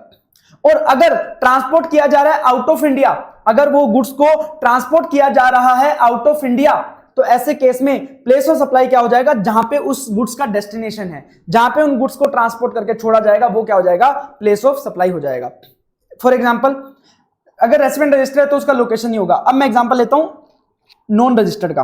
ठीक है, मान लो मिस्टर राम है, वो एक कंपनी के साथ काम करते हैं, कंपनी के साथ काम करते हैं और वो भोपाल में काम कर रहे हैं, भोपाल में काम कर रहे हैं। अब उनका जो ट्रांसफर हो रहा है वो मुंबई हो रहा है। ठीक है, अब तो भोपाल से जो सामान उनको क्या घर का सामान मुंबई लेके जाना है, उसके लिए उन्होंने ट्रांसपोर्टेशन ऑफ गुड्स की सर्विसेज ली। अब वो रजिस्टर तो है नहीं, अब रजिस्टर नहीं है तो ऐसे केस में अगर इंडिया में ही ट्रांसपोर्ट हो रहा है तो जहां से वो गुड्स का हैंडओवर किया गया है, कहां से गुड्स का हैंडओवर करेंगे, भोपाल से, भोपाल से कहां पहुंचेंगे, मुंबई। तो भोपाल क्या हो जाएगा, प्लेस ऑफ सप्लाई हो जाएगा। अब मान लो उनका ट्रांसफर हो जाता भोपाल से डायरेक्टली कहां पे, श्रीलंका। तो ऐसे केस में अब उनको सामान कहां से लेके जाना है, भोपाल से श्रीलंका भिजवाना है। तो उन्होंने ट्रांसपोर्टेशन की सर्विसेज तो ली है बट वो कहां के लिए, आउटसाइड इंडिया के लिए है। तो ऐसे केस में डेस्टिनेशन ऑफ गुड्स क्या हो जाएगा, प्लेस ऑफ सप्लाई, और श्रीलंका आपका क्या हो जाएगा, प्लेस ऑफ सप्लाई हो जाएगा उस ट्रांसपोर्टेशन ऑफ गुड्स की सर्विसेज के लिए। ठीक है, ये बात समझ में आती है। अब ट्रांसपोर्टेशन ऑफ पैसेंजर की बात करते हैं। ट्रांसपोर्टेशन ऑफ पैसेंजर की बात करें तो अगर रेसिपिएंट रजिस्टर है, अगर रेसिपिएंट रजिस्टर्ड है जिसने पैसेंजर ट्रांसपोर्टेशन की सर्विसेज ली है तो ऐसे केस में लोकेशन ऑफ रेसिपिएंट क्या हो जाएगा, प्लेस ऑफ सप्लाई हो जाएगा। अगर रजिस्टर्ड है तो कोई दिमाग नहीं लगाना, लोकेशन ऑफ रेसिपिएंट क्या हो जाएगा, प्लेस ऑफ सप्लाई हो जाएगा। और अगर वो रेसिपिएंट अनरजिस्टर्ड है, रेसिपिएंट रजिस्टर नहीं है ठीक है। अब आप चाहे ट्रेन से जा रहे हो, चाहे एयरक्राफ्ट से जा रहे हो, किसी भी तरीके से जा रहे हो, अगर पैसेंजर ट्रांसपोर्टेशन की सर्विसेज ली है और रेसिपिएंट है अनरजिस्टर्ड, तो जहां से आपने वो जर्नी स्टार्ट करी है, जहां से आप उस ट्रेन पे चढ़े हो या फिर उस एयरक्राफ्ट पे चढ़े हो, जहां से आपने एम्बार्क किया है जर्नी पे, वो लोकेशन क्या हो जाएगी? प्लेस ऑफ सप्लाई हो जाएगी। मान लो आप दिल्ली से जयपुर जा रहे हो, तो आपने दिल्ली से जो जर्नी स्टार्ट करी वो आपका दिल्ली क्या हो जाएगा? प्लेस ऑफ सप्लाई हो जाएगा। ध्यान रखना, आपने कोई रिटर्न टिकट ले ली दिल्ली से मुंबई और मुंबई से वापस दिल्ली आने की रिटर्न टिकट ले ली, आपने एक ही टिकट ले ली जिसमें जाने का भी और आने का भी दोनों का फिक्स है, तो ऐसे केस में तो उन दोनों जर्नीज को क्या माना जाएगा? सेपरेट माना जाएगा। दिल्ली से मुंबई की जर्नी और मुंबई से दिल्ली की जर्नी दोनों को सेपरेट माना जाएगा, भले ही आपने एक ही टिकट लिया हो, तो दोनों का सेपरेटली क्या आ जाएगा? प्लेस ऑफ सप्लाई आएगा। जो दिल्ली से मुंबई आप गए तो उसका जो प्लेस ऑफ सप्लाई होगा वो दिल्ली होगा, और मुंबई से जो दिल्ली आया आप उसका प्लेस ऑफ सप्लाई क्या होगा? मुंबई होगा। तो उस टिकट के प्राइस को दोनों में डिवाइड करके दोनों का सेपरेट प्लेस ऑफ सप्लाई क्या करना पड़ेगा? डिटरमाइन करना पड़ेगा। बट हाँ, अगर रजिस्टर है तो लोकेशन ऑफ रेसिपिएंट क्या हो जाएगा? Place supply. बट देखो, अगर कोई फ्यूचर की कोई आपने करनी है ट्रांसपोर्टेशन, फ्यूचर में कोई आप पैसेंजर ट्रांसपोर्टेशन करोगे, फ्यूचर में कोई जर्नी करोगे और उसका टिकट आज ही ले लिया और पता नहीं है कि फ्यूचर में आप कौन सी जर्नी करोगे। फॉर एग्जाम्पल मैं बताता हूं कि जैसे मैंने एक SBI विस्तारा करके कार्ड लिया, ठीक है, अब उसमें मैंने 3000 रुपीज पे कर दिए और उसके बदले में बोला गया कि इस क्रेडिट कार्ड को अगर आप लोगे तो आपको नेक्स्ट 1 ईयर में आपको कहीं भी डोमेस्टिक ट्रेवल करना है एयरक्राफ्ट के थ्रू, तो आपको एक टिकट क्या हो जाएगी? मिल जाएगी। तो अब देखो, फ्यूचर में जर्नी करने वाला हूं, इसके लिए मैंने आज 3000 रुपए पे कर दिए, पर फ्यूचर में कहां से कहां पे जर्नी करने वाला हूं ये डिसाइडेड नहीं है।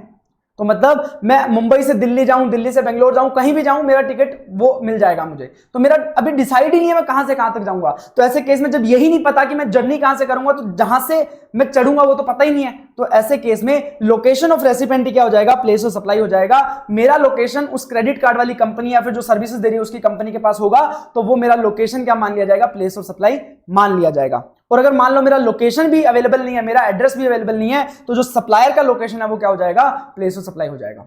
तो कैसे? अगर रजिस्टर है तो रजिस्टर का प्लेस हो जाएगा प्लेस ऑफ सप्लाई, और अगर रजिस्टर नहीं है तो जहां से जर्नी स्टार्ट की जा रही है वहां पे प्लेस ऑफ सप्लाई हो जाएगा। और अगर फ्यूचर की जर्नी के लिए पता भी नहीं है कि कहां से स्टार्ट किया जाएगा, तो वो भी location of recipient place of supply हो जाएगा। अगर वो भी अवेलेबल नहीं है, एड्रेस भी अवेलेबल नहीं है, तो लोकेशन ऑफ सप्लायर क्या हो जाएगा? प्लेस ऑफ सप्लाई हो जाएगा। अगर आप कोई ट्रेन वगैरह पे जा रहे थे, कोई एयरक्राफ्ट वगैरह पे जा रहे थे, आपको उस जर्नी के दौरान ही कोई सर्विसेज प्रोवाइड की गई, मान लो मैं एयरक्राफ्ट पे जा रहा था, मुझे मसाज सर्विसेज दी गई, तो ऐसे केस में मसाज की सर्विसेज कहां पे मानी जाएगी? अब देखो, आप जहां पे मसाज दी जा रही है वहां पे तो आप देख नहीं सकते कि आप कहां पे उस टाइम एयरक्राफ्ट कहां पे है, तो आपको पूरी जर्नी के दौरान कहीं पे भी सर्विसेज दी गई हो, तो जो first schedule point of departure क्या होता है कि जो पूरी जर्नी है उसमें उस एयरक्राफ्ट या फिर उस ट्रेन ने कहां से जर्नी स्टार्ट करी है वो क्या हो जाएगा? प्लेस ऑफ सप्लाई हो जाएगा। मान लो एक जो एयर फ्लाइट है वो दिल्ली से जाती है गोवा, और गोवा से जाते जाते बीच में मुंबई में भी रुक जाती है, तो दिल्ली से मुंबई, मुंबई से गोवा जाती है फ्लाइट। तो ऐसे केस में अगर आपको सर्विसेज पूरे रूट पे कहीं पे भी मिली हो, ठीक है, तो आपका जो प्लेस ऑफ सप्लाई होगा वो क्या होगा? दिल्ली होगा। ठीक है, तो गुड्स के केस में तो हम बोलते थे कि जहां से गुड्स को चढ़ाया गया है कन्वेंस पे वहां पे प्लेस ऑफ सप्लाई होगा, बट सर्विसेज के केस में first schedule point of departure क्या होगा? प्लेस ऑफ सप्लाई हो जाएगा। उसके बाद बात करते हैं टेलीकम्युनिकेशन सर्विसेज की। अगर सर्विसेज प्रोवाइड की गई है यूज करके, कोई फिक्स लाइन, डिश एंटीना, कोई आपने डिश लगवाई, वहां पे ऊपर एंटीना लगा होता है, अगर आपने कोई फिक्स लाइन लगवाई, वाईफाई लगवाया, कुछ भी लगवाया ऐसा जहां से फिक्स एक इंस्ट्रूमेंट है जिसके थ्रू आपको सर्विसेज प्रोवाइड की जा रही है, तो ऐसे केस में लोकेशन ऑफ दैट इंस्ट्रूमेंट क्या हो जाएगा? प्लेस ऑफ सप्लाई हो जाएगा, जहां पे वो इंस्ट्रूमेंट लगाया गया है। और अगर मान लो इंस्ट्रूमेंट वाली कोई सर्विसेज नहीं है, जैसे मेरा मोबाइल फोन का रिचार्ज वगैरह, वहां पे कोई इंस्ट्रूमेंट थोड़ी लगा होता है, तो ऐसे केस में मोबाइल फोन वगैरह में अगर रिचार्ज करवा रहा हूं, मान लो पोस्टपेड कनेक्शन है, पहले यूज करता हूं फिर मेरा उसके बाद में बिल आता है, तो जो बिलिंग एड्रेस होगा, बिलिंग एड्रेस ऑफ रेसिपिएंट होगा, वो क्या हो जाएगा? प्लेस ऑफ सप्लाई हो जाएगा। अब मान लो बिलिंग एड्रेस अगर कंपनी के पास नहीं है, सप्लायर के पास, तो लोकेशन ऑफ सप्लायर क्या हो जाएगा? प्लेस ऑफ सप्लाई हो जाएगा। और अगर मान लो कनेक्शन है प्रीपेड कनेक्शन मतलब पहले पे करना है और फिर आप काम यूज में ले सकते हो सर्विसेज, जैसे रिचार्ज वगैरह करवाता हूं, तो अगर आपने रिचार्ज वगैरह करवाया है किसी एजेंट या डिस्ट्रीब्यूटर से करवाया है, तो उस एजेंट और डिस्ट्रीब्यूटर का एड्रेस क्या हो जाएगा? प्लेस ऑफ सप्लाई हो जाएगा। और अगर आपने ऑनलाइन रिचार्ज कर लिया तो ऐसे केस में लोकेशन ऑफ रेसिपिएंट क्या हो जाएगा? प्लेस ऑफ सप्लाई हो जाएगा। बट हां, अगर लोकेशन ऑफ रेसिपिएंट अवेलेबल नहीं है तो ऐसे केस में लोकेशन ऑफ सप्लायर क्या हो जाएगा? प्लेस ऑफ सप्लाई हो जाएगा। अगर मान लो कोई लीज सर्किट जा रही है, मैंने बोला कि अगर कोई लीज सर्किट है उसके थ्रू अगर आपने सर्विसेज प्रोवाइड की है, कोई फिक्स एंटीना वगैरह उसके थ्रू सर्विसेज प्रोवाइड की है, तो जहां पे वो होता है वहां पे क्या माना जाता है? प्लेस ऑफ सप्लाई माना जाता है। तो अगर कोई लीज सर्किट 2 या 2 से ज्यादा स्टेट के थ्रू जा रहा है, तो ऐसे केस में किस स्टेट में हम मानेंगे कि सर्विसेज दी गई है, तो उसमें हम देखेंगे लीज सर्किट के कितने कितने पॉइंट है हर स्टेट में। तो जितने जितने पॉइंट है हर स्टेट में उसके रेशो में क्या कर दिया जाएगा, डिस्ट्रीब्यूट कर दिया जाएगा प्लेस ऑफ सप्लाई को। तो number of points in each state आपका क्या लिया जाएगा, बेंचमार्क लिया जाएगा। उसके बाद अगर कोई बैंकिंग एंड फाइनेंशियल सर्विसेज दी गई हैं including stock broking service, banking and financial services including stock broking services, तो ऐसे केस में लोकेशन ऑफ रेसिपिएंट क्या हो जाएगा, प्लेस ऑफ सप्लाई हो जाएगा। पर अगर एड्रेस अवेलेबल नहीं है तो ऐसे केस में लोकेशन ऑफ सप्लायर क्या हो जाएगा, प्लेस ऑफ सप्लाई हो जाएगा। मान लो मैं राजस्थान में जयपुर में रहता हूं, मेरा यहाँ पे एसबीआई बैंक के साथ खाता है। अब मैं गया कुल्लू मनाली घूमने, तो वहां पे मैंने क्या किया, मैंने एक डीडी बनवाया, उसका मेरे से वहां के बैंक ने 200 रुपए चार्ज किया और वो बैंक था एचडीएफसी। अब मैं उसका खातेदारक तो हूं नहीं, मैंने तो उसको 1 लाख रुपए दिया, उसने मेरे को 1 लाख रुपए डीडी बना के दे दिया, उसके बदले में उसने 200 रुपए चार्ज ले लिया मेरे से। तो ऐसे केस में जो 200 रुपए की सर्विसेज दी गई है डीडी बनाने की, तो एचडीएफसी बैंक के पास अगर मेरा एड्रेस नहीं है तो ऐसे केस में प्लेस ऑफ सप्लाई क्या होगा, वो एचडीएफसी बैंक जहां पे कुल्लू मनाली मैंने सर्विसेज ली है। अब मान लो अगर उसके पास मेरा एड्रेस होता, उसने केवाईसी प्रोसेस करी और मेरा एड्रेस है उसके पास, तो ऐसे केस में जो मेरा एड्रेस है वो क्या हो जाएगा, प्लेस ऑफ सप्लाई हो जाएगा। अब इंश्योरेंस बिजनेस की बात करें तो इसके केस में हमेशा लोकेशन ऑफ रेसिपिएंट क्या हो जाएगा, प्लेस ऑफ सप्लाई होगा। इंश्योरेंस बिजनेस में हमेशा आपको लोकेशन ऑफ रेसिपिएंट लेना पड़ेगा, उसके अलावा कोई भी ऑप्शन नहीं है, क्योंकि इंश्योरेंस कंपनी के पास लोकेशन ऑफ रेसिपिएंट होना ही चाहिए। ठीक है, उसके बाद एडवर्टाइजमेंट सर्विसेज टू गवर्नमेंट, अगर कोई सर्विसेज प्रोवाइड की जा रही है गवर्नमेंट को एडवर्टाइजमेंट की। अब गवर्नमेंट भी बहुत बार एडवर्टाइजमेंट करती है ना कि हमने उज्ज्वला योजना चलाई और ये सब चलाया, तो वो जो एडवर्टाइजमेंट की सर्विसेज गवर्नमेंट को दी जा रही है, तो उसके लिए अगर कोई पैसा चार्ज किया जा रहा है तो उसको कहां पे माना जाएगा, उसका प्लेस ऑफ सप्लाई क्या होगा। तो यहां बोल दिया गया कि एडवर्टाइजमेंट की गवर्नमेंट जिस जिस स्टेट में डिस्प्ले किया गया है, जिस जिस स्टेट में उस एडवर्टाइजमेंट को रन किया गया है, जिस जिस स्टेट में उस एडवर्टाइजमेंट को फैलाया गया है, उस हर स्टेट में क्या माना जाएगा, प्लेस ऑफ सप्लाई माना जाएगा। अब आपसे एक टोटल अमाउंट चार्ज कर लिया गया 50 लाख रुपए, आपको नहीं बताया गया कि किस स्टेट में कितना सर्विसेज है। अगर कॉन्ट्रैक्ट में लिखा है तो कोई दिक्कत वाली बात नहीं है। अब आपको ये नहीं बताएगा कि कितना कितना सर्विसेज किस किस स्टेट के रिलेटेड है, तो कैसे पता करेंगे, तो उसके लिए गाइडेंस दी गई है जिसपे हम बात करेंगे। तो प्लेस ऑफ सप्लाई क्या होता है, जहां जहां पे जिस जिस स्टेट में यूनियन टेरिटरी में ये एडवर्टाइजमेंट को रन किया गया, डिस्प्ले किया गया है, जहां जहां पे इस एडवर्टाइजमेंट को दिखाया गया वहां पे क्या हो जाएगा, प्लेस ऑफ सप्लाई हो जाएगा। अब अगर किस किस स्टेट में होगा वो कैसे डिटरमाइन करेंगे कितना कितना, तो मान लो अगर आपने एडवर्टाइजमेंट की है होर्डिंग के थ्रू, अगर आप मान लो कि आपने जो एडवर्टाइजमेंट की है वो अगर आपने होर्डिंग के थ्रू की है, तो ध्यान रखना जिस स्टेट में जितने होर्डिंग है, जिस स्टेट में जितने होर्डिंग है उसके बेसिस को इसके रेशियो पे बेसिस पे डिवाइड कर सकते हो। जब मान लो आपसे 1 लाख रुपए चार्ज कर लिया और राजस्थान में मान लो 10 होर्डिंग लगाए और पंजाब में 20 होर्डिंग लगाए, तो उसको डिवाइड कर सकते हो 10:20 के रेशियो में राजस्थान और पंजाब में। तो इस प्रकार से आप डिवाइड कर सकते हो। मान लो मूवी थिएटर्स में एडवर्टाइजमेंट दिखाई जा रही है, तो भाई कितने कितने थिएटर में एडवर्टाइजमेंट दिखाई है, राजस्थान में कितने थे, पंजाब में कितने थे, हरियाणा में कितने थे, उस बेसिस पे आप डिवाइड कर सकते हो। अब आता है कि यार अगर टेलीविजन चैनल पे कोई एडवर्टाइजमेंट दिखाई गई है तो उसको कैसे डिवाइड करें। ठीक है, मान लो आपसे टेलीविजन चैनल पे एबीपी न्यूज करके एक चैनल है, ठीक है, उस पे एडवर्टाइजमेंट दिखाने के लिए 50 लाख रुपए चार्ज किया गया। ठीक है, 50 लाख रुपए चार्ज किया गया। अब ये एडवर्टाइजमेंट दिखाई जाएगी 5 राज्यों में, राजस्थान, पंजाब, हरियाणा, गुजरात और महाराष्ट्र। ठीक है, इन 5 राज्यों में दिखाई जाएगी। अब 50 लाख रुपए चार्ज किए गए हैं, तो मैं इन 5 राज्यों में कैसे डिसाइड करूं, तो मेरे को क्या लेना पड़ेगा, व्यूअरशिप का डेटा लेना पड़ेगा, बीएआरसी का, ब्रॉडकास्ट ऑडियंस रिसर्च काउंसिल करके एक ऑर्गेनाइजेशन होता है जो कि डेटा रिलीज करता है कि हर स्टेट में कितने लोग इस चैनल को देख रहे थे, तो उसका डेटा लेना पड़ेगा। और कब का, जिस क्वार्टर में मैं ये डिसाइड कर रहा हूं कि 50 लाख रुपए को डिवाइड करूं, मतलब जिस क्वार्टर में ये सर्विसेज दी गई हैं उसके पीछे वाला जो क्वार्टर था, उसका पिछला क्वार्टर था, उसका जो लास्ट वीक था। जैसे अगर मैं बात कर रहा हूं जुलाई अगस्त सितंबर की, अगर मैं जुलाई या अगस्त या सितंबर की सर्विसेज की बात कर रहा हूं तो उससे पिछला क्वार्टर क्या था, अप्रैल से जून, तो जून का जो लास्ट वीक है वो क्या हो जाएगा, उस दिन आपका जून का लास्ट वीक का जो डेटा है बीएआरसी ने इशू किया है व्यूअरशिप का कि हर स्टेट में कितने लोग देख रहे थे, तो उस बेसिस पे आपको डिवाइड करना पड़ेगा। मान लो बीएआरसी ने बताया राजस्थान में कितने लोग देख रहे थे, मान लो बीएआरसी ने बताया राजस्थान में 1 करोड़ लोग देख रहे थे, पंजाब और हरियाणा में दोनों मिला के कितना देख रहे थे, 1.5 करोड़ लोग देख रहे थे। ठीक है, और गुजरात और महाराष्ट्र में मिला के कितने लोग देख रहे थे, 2.5 करोड़। ठीक है, इसका मतलब टोटल 50 लाख रुपए के लिए कितने लोग देख रहे थे, 5 करोड़। तो इस रेशो में अगर डिवाइड करेंगे तो राजस्थान का कितना आ जाएगा, 10 लाख रुपए। पंजाब और हरियाणा का कितना आ जाएगा 15 लाख रुपए, गुजरात और महाराष्ट्र का कितना आ जाएगा 25 लाख रुपए। अब राजस्थान का तो पता लग गया कि 10 लाख रुपए है, तो प्लेस ऑफ सप्लाई 10 लाख रुपए के लिए कितना हो जाएगा, राजस्थान हो जाएगा। बट अब पंजाब और हरियाणा के केस में हमें दोनों का पता है कि 15 लाख रुपए पंजाब और हरियाणा का। अब इसमें पंजाब का कितना है, हरियाणा कितना है, ये हमें नहीं पता, क्योंकि जो BARC जो डेटा इशू करता है उसने एक रीजन का डेटा इशू किया है जिसके अंदर 2 स्टेट आते हैं। अब इसके पास स्टेट वाइज डेटा नहीं है, तो कैसे करें, तो हम उन दोनों की पॉपुलेशन देखेंगे। पंजाब और हरियाणा की पॉपुलेशन मान लो पंजाब की है 2 करोड़ और हरियाणा की है 1 करोड़, तो 2:1 के रेशो में डिवाइड कर देंगे 15 लाख को, तो 10 लाख हो जाएगा पंजाब का और 5 लाख हो जाएगा हरियाणा का। ऐसे ही गुजरात और महाराष्ट्र की भी हम पॉपुलेशन के बेसिस पे उसको फर्दर डिवाइड कर देंगे। तो इस प्रकार से क्या करा जाएगा, प्लेस ऑफ सप्लाई डिटरमाइन किया जाएगा अगर एडवर्टाइजमेंट की सर्विसेज दी गई है गवर्नमेंट को बाय टेलीकॉम।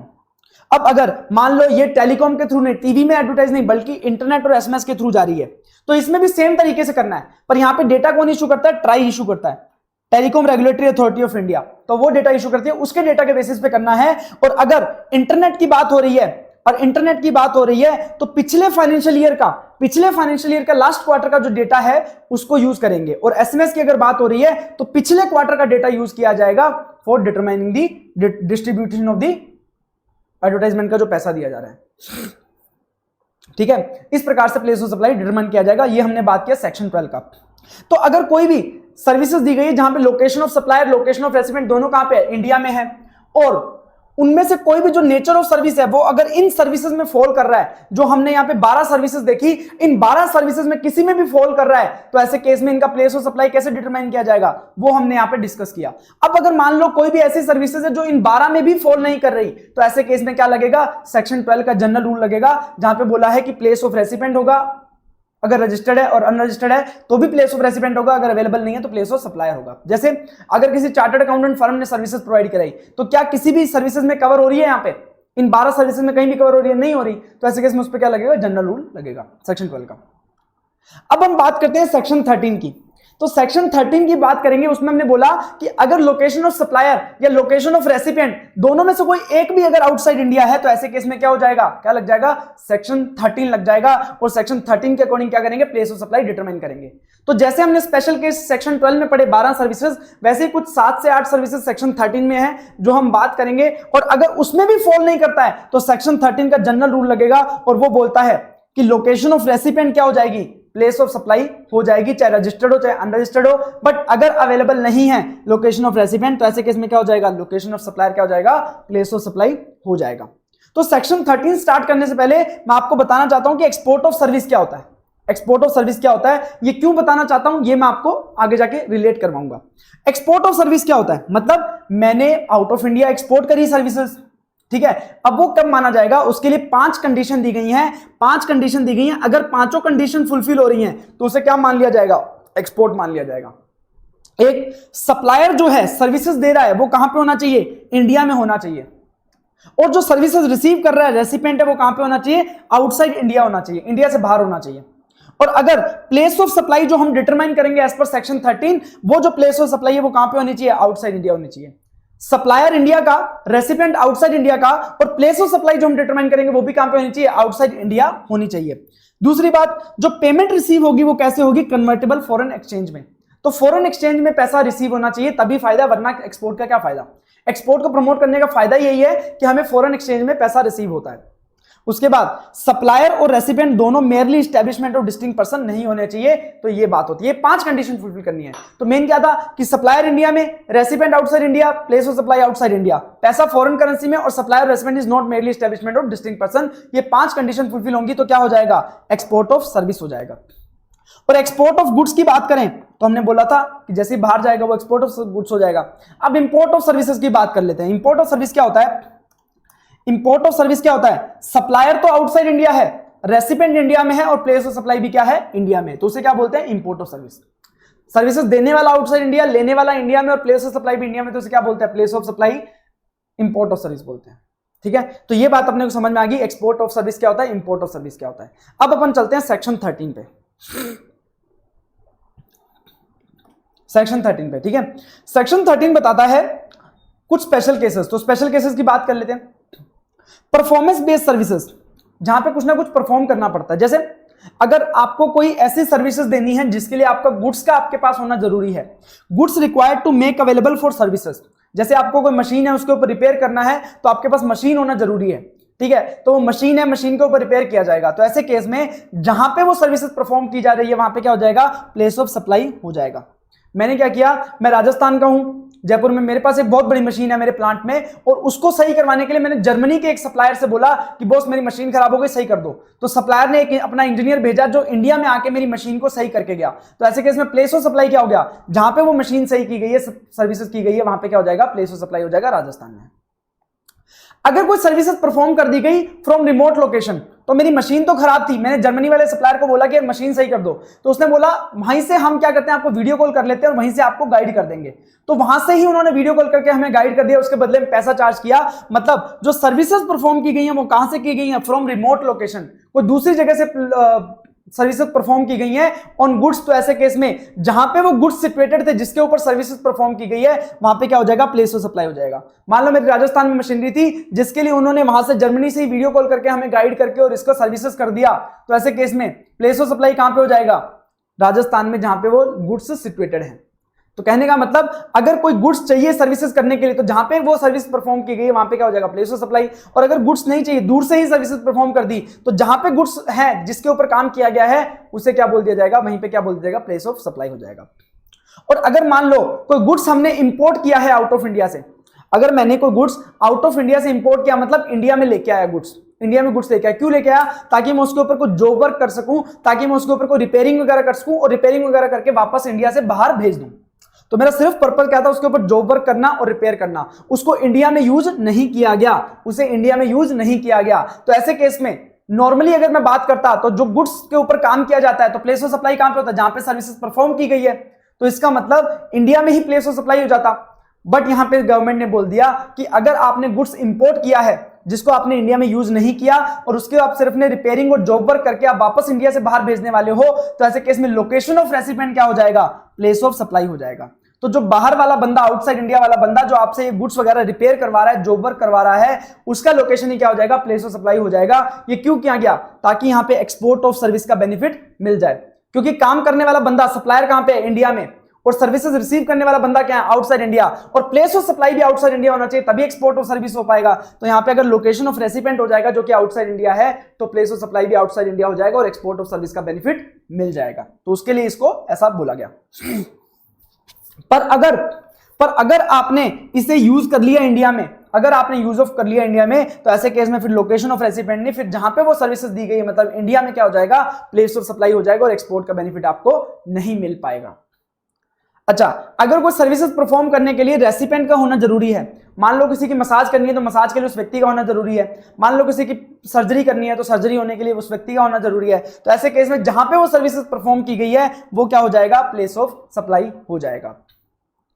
पर ध्यान रखना, पर एक बात ध्यान रखना कि अगर ये सर्विसेज परफॉर्म की गई है मोर देन वन लोकेशन, अगर ये सर्विसेज परफॉर्म की गई हैं at more than one location out of which one location is in taxable territory, तो ऐसे केस में पूरी ही सप्लाई क्या हो जाएगी, टैक्सेबल टेरिटरी में हो जाएगी।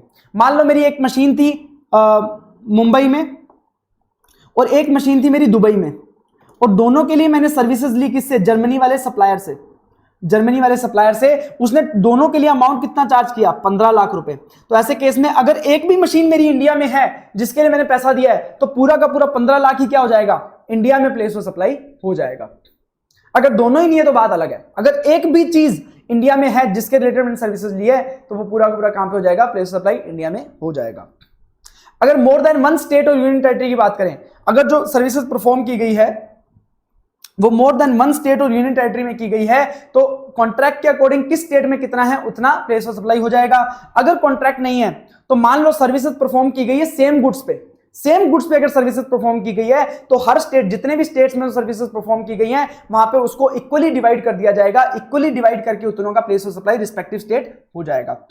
और अगर सर्विसेज परफॉर्म की गई है डिफरेंट गुड्स पे, तो ऐसे केस में गुड्स के इनवॉइस वैल्यू के रेशियो में क्या कर दिया जाएगा, डिस्ट्रीब्यूट कर दिया जाएगा हर स्टेट और यूनियन टेरिटरी में। तो यहां बोल दिया गया कि अगर गुड्स रिक्वायर्ड हैं काम करने के लिए, तो जहां पे गुड्स सर्विसेज परफॉर्म की गई है वहां पे क्या हो जाएगा, प्लेस ऑफ सप्लाई हो जाएगा।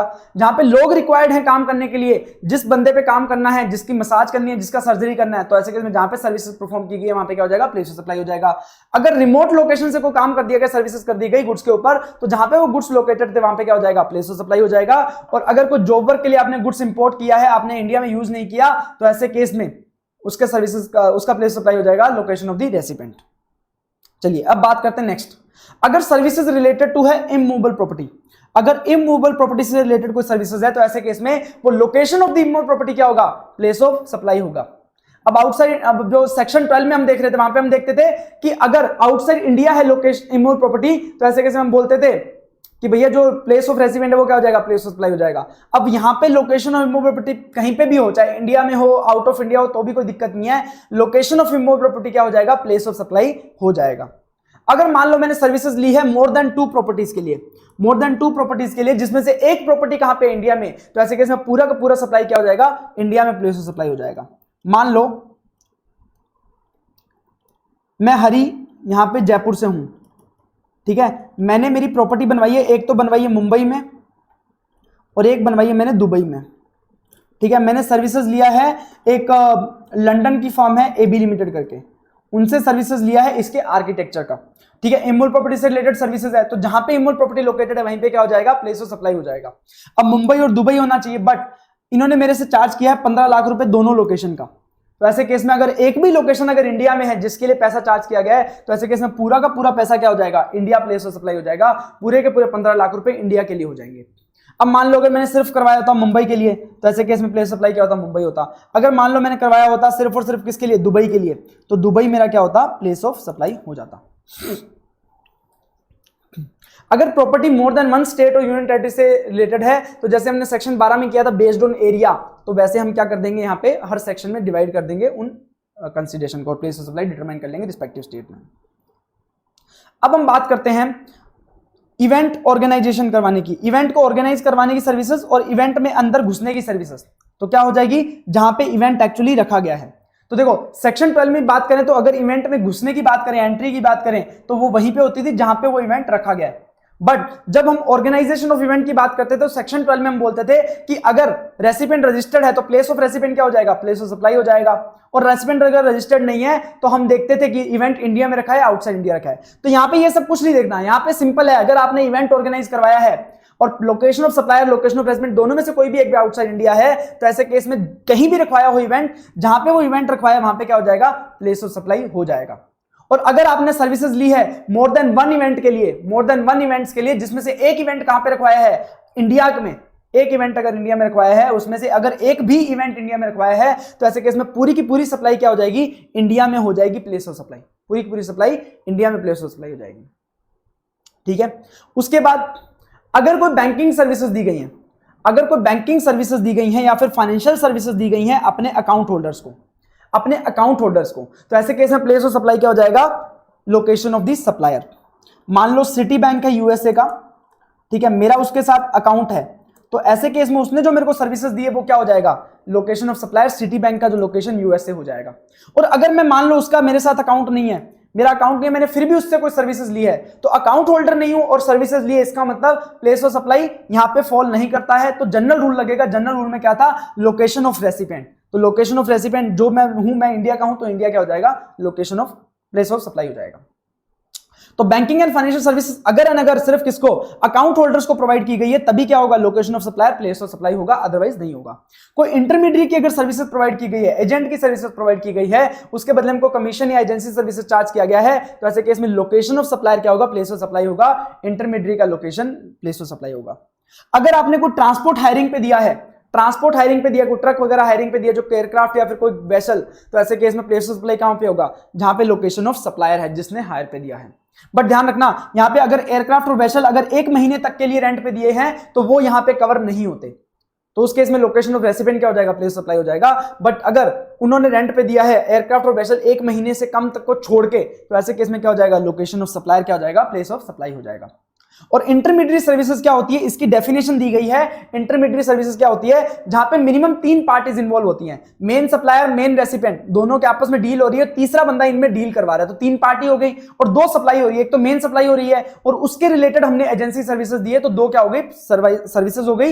इंटरमीडिएट जो है वो एजेंट और ब्रोकर के नेचर में होना चाहिए, और इंटरमीडिएट जो एजेंट है वो खुद गुड्स एंड सर्विसेज का सप्लाई नहीं कर रहा है। और सब contracting is not an intermediate services, सब कॉन्ट्रैक्टिंग को इंटरमीडिएट सर्विसेज नहीं बोलते।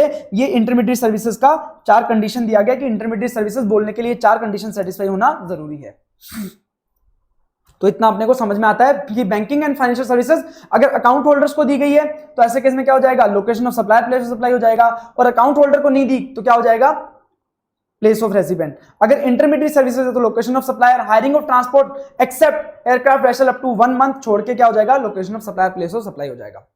उसके बाद अगर ट्रांसपोर्टेशन की सर्विसेज दी गई है, किसकी, ट्रांसपोर्टेशन की, अगर आपने गुड्स ट्रांसपोर्टेशन किया है, देखो जो सेक्शन 12 में पढ़ा था goods transportation including male and courier, male and courier का जो ट्रांसपोर्टेशन है वो भी इंक्लूडेड था, यहां पे एक्सेप्ट मेल एंड कुरियर है। मेल एंड कुरियर के अलावा अगर आपने कोई गुड्स को ट्रांसपोर्टेशन का सर्विसेज लिया है तो जहां पे वो गुड्स को भेजा जा रहा है, डेस्टिनेशन ऑफ गुड्स क्या हो जाएगा, प्लेस ऑफ सप्लाई हो जाएगा। उसके बाद अगर पैसेंजर ट्रांसपोर्टेशन की सर्विसेज है तो जहां पे आपने वो जर्नी स्टार्ट करी है, प्लेस ऑफ एम्बार्किंग जर्नी क्या हो जाएगा, प्लेस ऑफ सप्लाई हो जाएगा, जहां से आप उस कन्वेंस पे चढ़े हो। उसके बाद अगर आपको सर्विसेज प्रोवाइड की गई है, जब आप ट्रैवल कर रहे थे, आप ऑन बोर्ड थे और आपको ट्रैवल के टाइम सर्विसेज प्रोवाइड की गई है ट्रेन में या फिर एयरक्राफ्ट वगैरह में, तो first schedule point of departure क्या हो जाएगा, प्लेस ऑफ सप्लाई हो जाएगा, जैसा हमने सेक्शन 12 में भी डिस्कस किया था। उसके बाद OIDR services, online information and database access retrieval services. कैसे, जैसे ऑनलाइन गेमिंग करते हो, नेटफ्लिक्स वालों ने ऑनलाइन आपको कंटेंट प्रोवाइड किया है वो आप देखते हो, या फिर ऑनलाइन आपको कोई क्लाउड सर्विसेज दे रहा है, ऑनलाइन कोई डेटाबेस की सर्विसेज दे रहा है, तो ऐसी सर्विसेज को क्या बोलते हैं, OIDR सर्विसेज बोलते हैं। ये पूरी IT के ऊपर होती हैं डिपेंडेंट, और इसके अंदर कोई भी ह्यूमन इंटरवेंशन नहीं होता। ये डिटेल में क्या होती है वो हम इंपोर्ट एक्सपोर्ट चैप्टर में पढ़ेंगे, बट ध्यान देना OIDR सर्विसेज का मैंने एग्जांपल के साथ बताया क्या होता है। तो अगर कोई OIDR सर्विसेज दी गई है तो ऐसे केस में लोकेशन ऑफ रेसिपिएंट क्या होगा, प्लेस ऑफ सप्लाई होगा। और लोकेशन ऑफ रेसिपिएंट, अब जैसे मान लो नेटफ्लिक्स ने मेरे को ये दिया, सब्सक्रिप्शन दिया, मैंने नेटफ्लिक्स का सब्सक्रिप्शन लिया, तो नेटफ्लिक्स को कैसे पता लगेगा कि लोकेशन ऑफ रेसिपिएंट क्या है, तो ऐसे केस में बोल दिया गया कि लोकेशन ऑफ रेसिपिएंट इंडिया में मान ली जाएगी अगर इन 7 कंडीशन में से कोई 2 कंडीशन फुलफिल हो गई। अगर इन 7 कंडीशन में से कोई 2 कंडीशन फुलफिल हो गई तो लोकेशन क्या मान लिया जाएगा, इंडिया में मान लिया जाएगा। कैसे, अगर जो रेसिपिएंट ने मान लो नेटफ्लिक्स पे रजिस्टर किया तो उसने जो एड्रेस दिया वो किसका दिया, इंडियन एड्रेस दिया, जो पेमेंट किया वो किससे किया, इंडियन कार्ड से किया या फिर इंडियन बैंक अकाउंट से किया, और जहां पे मैं देख रहा हूं ये सब चीजें या फिर जो भी मैं यूज कर रहा हूं उसका इंडियन IP एड्रेस है, इंडियन बिलिंग एड्रेस दिया हुआ है, बिलिंग एड्रेस इंडियन दिया हुआ है, मैंने जो कंट्री कोड सेलेक्ट किया वो मैंने इंडिया सेलेक्ट किया, +91 सेलेक्ट किया, सर्विसेज जो रिसीव हुई हैं वो इंडिया की कोई फिक्स लैंडलाइन के थ्रू से रिसीव हुई हैं, तो ऐसे केस में अगर इनमें से कोई 2 चीजें भी अगर सेटिस्फाई हो गई तो मान लिया जाएगा कि सर्विसेज इंडिया में रिसीव की जा रही हैं, रेसिपिएंट इंडिया में है, OIDR सर्विसेज के केस में। तो ये बात हो गई। इसके अलावा कुछ और सर्विसेज नोटिफाई की गई हैं, बोल दिया गया कि अगर कोई research and development services provide की जा रही हैं, research and development services provide की जा रही हैं related to pharmaceutical sector, related to pharmaceutical sector, provide किसने किया है, इंडिया के किसी बंदे ने प्रोवाइड किया है, किसको, आउटसाइड इंडिया वालों को, तो ऐसे केस में लोकेशन ऑफ रेसिपिएंट क्या हो जाएगा, प्लेस ऑफ सप्लाई हो जाएगा। आइडियली क्या होता था, अगर आइडियली फार्मास्यूटिकल सेक्टर में होता तो आइडियली जैसे मैं रिसर्च एंड डेवलपमेंट इंडिया में कर रहा हूं तो प्लेस ऑफ सप्लाई क्या होना चाहिए, इंडिया में होना चाहिए, बट यहां पे हम एक्सपोर्ट का बेनिफिट देना चाहते थे कि अगर आउटसाइड इंडिया वाली कंपनी इंडिया वालों से रिसर्च एंड डेवलपमेंट करवाना चाहती है और इंडिया वालों ने रिसर्च एंड डेवलपमेंट का सर्विसेज दिया है, तो सप्लायर कहां पे, इंडिया में, रेसिपिएंट आउटसाइड इंडिया, तो दिक्कत क्या आ रही थी, सिर्फ प्लेस ऑफ सप्लाई की, तो प्लेस ऑफ सप्लाई भी क्या मान लिया जाएगा, रेसिपिएंट का प्लेस जो कि आउटसाइड इंडिया है। बट प्रोवाइडेड आपको पूरा का पूरा अमाउंट फॉरेक्स में रिसीव होना चाहिए, जो एक्सपोर्ट ऑफ सर्विस के जो बाकी कंडीशन थे, पेमेंट फॉरेक्स में रिसीव होना चाहिए, और रेसिपिएंट और सप्लायर दोनों merely establishment of distinct person नहीं है, तभी क्या होगा, ये लोकेशन ऑफ रेसिपिएंट क्या माना जाएगा, प्लेस ऑफ सप्लाई माना जाएगा। ठीक है, तो ये क्यों किया गया, ताकि आपको एक्सपोर्ट ऑफ सर्विस का बेनिफिट मिल सके। उसके बाद अगर कोई आप एयरक्राफ्ट, शिप या वेसल या फिर उनके इंजन या कंपोनेंट्स का कोई रिपेयर या फिर ओवरऑल या मेंटेनेंस करवा रहे हो, आप कोई एयरक्राफ्ट और शिप या फिर वेसल के इंजन या कंपोनेंट्स वगैरह का ओवरऑल या रिपेयर करवा रहे हो, मेंटेनेंस करवा रहे हो, तो ऐसे केस में लोकेशन ऑफ रेसिपिएंट क्या माना जाएगा, प्लेस ऑफ सप्लाई माना जाएगा, B2B। ये क्यों किया गया, होता क्या था, इंडियन कंपनीज इंडियन कंपनीज के जो शिप्स और एयरक्राफ्ट वगैरह है ना, उनको कहां भेज दिया जाता था, मान लो आउट ऑफ इंडिया वगैरह मेंटेनेंस करवाते थे। अब सप्लायर भी आउट ऑफ इंडिया का और प्लेस ऑफ सप्लाई भी आउट ऑफ इंडिया, इसका मतलब ना तो इंटरस्टेट सप्लाई ना इंटरस्टेट सप्लाई, इसका मतलब उस पर जीएसटी लगेगा ही नहीं, क्योंकि प्लेस ऑफ सप्लाई भी आउटसाइड इंडिया, सप्लायर भी आउटसाइड इंडिया है। तो ऐसे केस में ये इंडियन कंपनीज क्या कर रही थी, बाहर भेज के और बाहर रिपेयर करवा लेती थी। तो यहां पे बोल दिया गया कि अगर आपको शिप एयरक्राफ्ट वगैरह मेंटेनेंस रिपेयर ओवरऑल कराओगे आउटसाइड इंडिया, ठीक है, B2B मेंटेनेंस करवाओगे, तो ऐसे केस में लोकेशन ऑफ रेसिपिएंट क्या माना जाएगा, प्लेस ऑफ सप्लाई माना जाएगा। तो अगर इंडियन कंपनी ने करवाया तो इंडियन कंपनी का प्लेस क्या हो जाएगा, प्लेस ऑफ सप्लाई इंडिया वाला हो जाएगा। और जब प्लेस ऑफ सप्लाई इंडिया में है, रेसिपिएंट इंडिया में है और सप्लायर आउटसाइड इंडिया है, तो ऐसे केस में क्या लग जाएगा, इंपोर्ट ऑफ सर्विस। और इंपोर्ट ऑफ सर्विस होते ही इंडियन कंपनी को क्या पे करना पड़ेगा, रिवर्स चार्ज मैकेनिज्म में टैक्स पे करना पड़ जाएगा इंपोर्ट ऑफ सर्विस पे। तो ये इसलिए किया गया, ठीक है। ये बात अपने को समझते हैं, हमने सेक्शन 13 भी कंप्लीट किया। अब अगर इन सर्विसेज में कोई फॉल नहीं करेगा, इन 7-8 सर्विसेज में फॉल नहीं करेगा, तो इसका मतलब उसे कहां जाना है, सेक्शन 13 के जनरल रूल में। ओके, अब मैं आपको कुछ और चीजें बता देना चाहता हूं जो आपके काम आने वाली हैं प्लेस ऑफ सप्लाई चैप्टर से रिलेटेड। सबसे पहले लोकेशन ऑफ रेसिपिएंट क्या होता है, लोकेशन ऑफ रेसिपिएंट क्या होता है, हमने हर जगह यूज किया location of recipient, location of recipient. तो ऐसे केस में नॉर्मली हम क्या समझते हैं कि जो रेसिपिएंट का रजिस्टर्ड प्लेस ऑफ बिजनेस है वो क्या है, लोकेशन ऑफ रेसिपिएंट है। बिल्कुल होता भी है, अगर आपने कोई सर्विसेज रिसीव करी है किसी रजिस्टर्ड प्लेस ऑफ बिजनेस के रिलेटेड, तो वो रजिस्टर्ड प्लेस ऑफ बिजनेस क्या हो जाएगा, प्लेस लोकेशन ऑफ रेसिपिएंट हो जाएगा।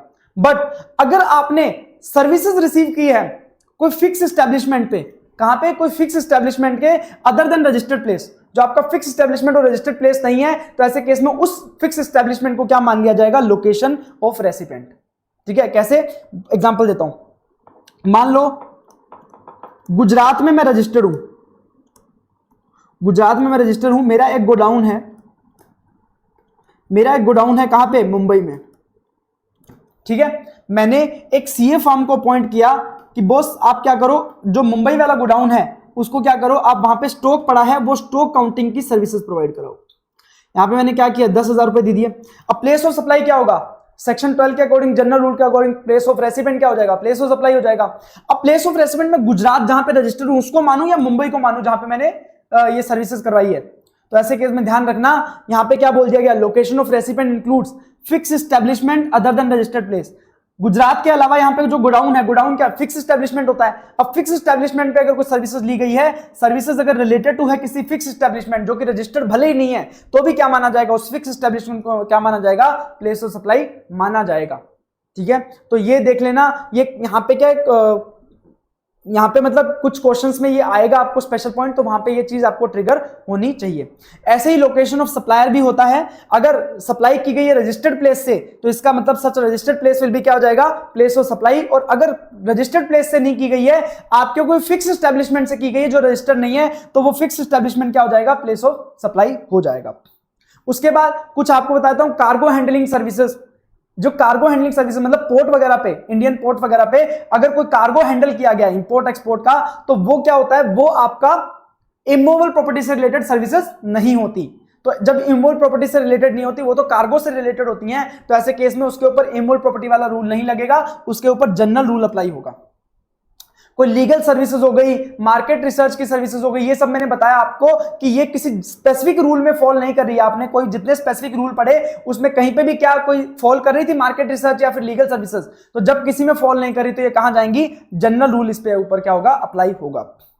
उसके बाद सैटेलाइट लॉन्च की सर्विसेज है, सैटेलाइट लॉन्च की सर्विसेज। तो सैटेलाइट लॉन्च की सर्विसेज इसको इस तरह से मानिएगा कि आपके गुड्स ट्रांसपोर्टेशन की सर्विसेज है, गुड्स ट्रांसपोर्टेशन की सर्विसेज है। मान लो मैं कंपनी हूं, मैंने अंतरिक्ष कॉर्पोरेट के पास गया, एयरटेल वाली कंपनी है, उसने अपना सैटेलाइट लॉन्च करवाना है, तो ऐसे केस में प्लेस ऑफ सप्लाई क्या होगा, देखो अगर इंडिया की कोई कंपनी है जिसको ये सर्विसेज प्रोवाइड की गई है, तो ऐसे केस में क्या लग जाएगा, सेक्शन 12। सर्विस प्रोवाइडर भी इंडिया में, सर्विस रिसिपिएंट भी इंडिया में, तो ऐसे केस में सेक्शन 12 लग जाएगा। सेक्शन 12 में अगर ट्रांसपोर्टेशन ऑफ गुड्स की सर्विसेज दी जाती है, अगर रजिस्टर्ड है तो प्लेस ऑफ रेसिपिएंट होता है, अगर रजिस्टर्ड नहीं है तो जहां पे गुड्स हैंडओवर किया गया वो क्या हो जाता है, प्लेस ऑफ सप्लाई हो जाता है। तो जहां पे गुड्स हैंडओवर किया जाएगा वहां पे क्या हो जाएगा, प्लेस ऑफ सप्लाई हो जाएगा।